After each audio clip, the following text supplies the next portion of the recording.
श्रीकृष्ण परमात्मने नमः। श्रीमद्भगवद्गीता अतः द्वितीयोऽध्यायः सांख्ययोगः। 33వ శ్లోకం।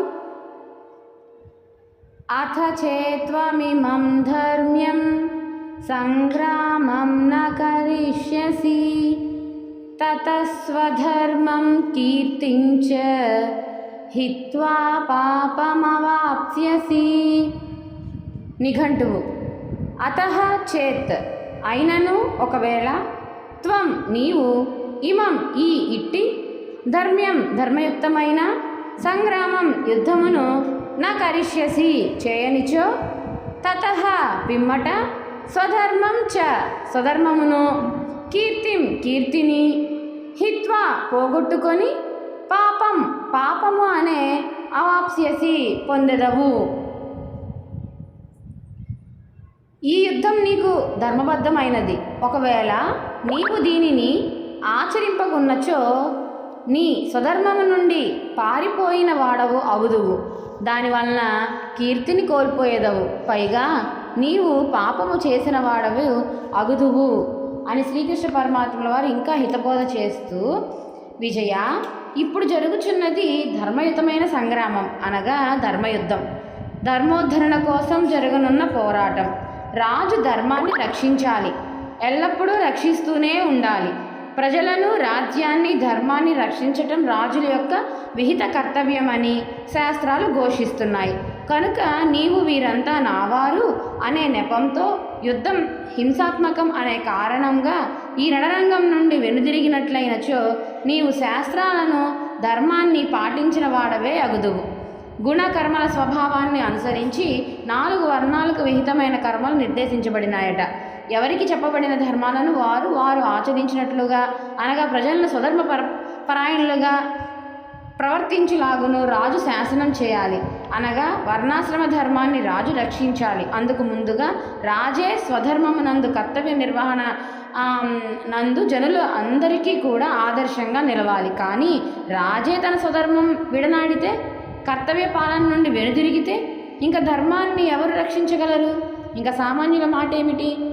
యథా రాజా తథా ప్రజ అన్న విధంగా ధర్మం నశించి అధర్మం రాజ్యమేలగలదు, అది కంచియే చేనుమేసిన విధం కాగలదు।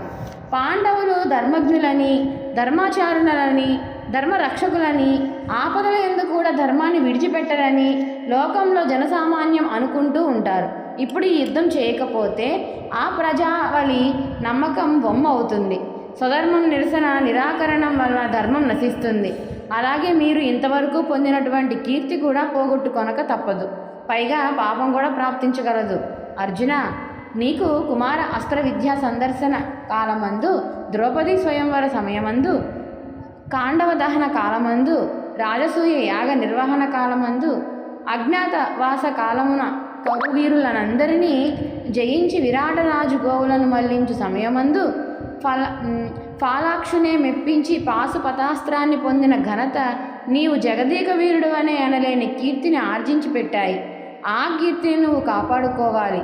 ఈ రణరంగంలో కూడా మరొకసారి నీవు మహావీరుడు అని నిరూపించవలసిన తరుణము ఆసన్నమైనది। అట్లుగాక నీవు సంగ్రామం నుండి వెనుదిరిగినట్లయితే నీవు ఇన్నాళ్లుగా పొందిన కీర్తిని దూరం చేసుకొనక తప్పదు। విహిత కర్తవ్యాన్ని విస్మరించటం, పరధర్మాన్ని ప్రశంసించటం లేదా పరధర్మాన్ని అనుసరించుటకు ప్రయత్నించటం మొదలగు కారణాల వల్ల నీవు పాపాన్నే పొందగలవు, పరధర్మం యొక్క ఫలితం కూడా నీకు దక్కదు। ఈ విధంగా 2 విధాలా నీవు చెడిన వాడవే కాగలవు, అందుచేత యుద్ధం చేయటమే నీకు శ్రేయ మార్గం కాగలదు। ఈ సందర్భంగా శ్రీమద్ రామాయణంలో దుర్మార్గురాలగు తాటకి సంహార ఘట్టంలో శ్రీరాముడు తాటకి స్త్రీ అనే కారణంగా సంహరించడానికి సంకోచిస్తాడు। నృశం సమనృశంసం వా ప్రజారక్షణ కారణాత్ పాతకం వా సదోషం వా కర్తవ్యం రక్షతా సత అని బాలకాండ 5వ సర్గలో మనకి తెలియపరిచారు।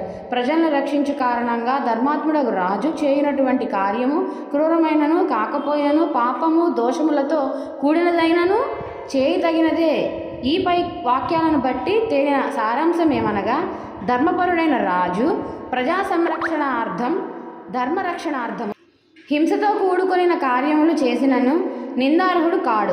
త్రేతాయుగంలో తాటకి, ద్వాపరయుగంలో పోతన మొదలగు వారిని స్త్రీలైనను వారు క్రూర స్వభావం కలవారవటం చేత సంహరించవలసి వచ్చింది. అది దోషం కాదు. అటువంటిది ధర్మయుద్ధం దోషం ఎలా కాగలదు?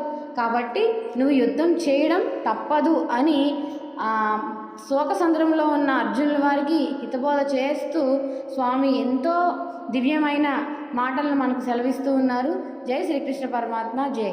జై భగవద్గీతకు జై. సర్వం శ్రీకృష్ణార్పణం.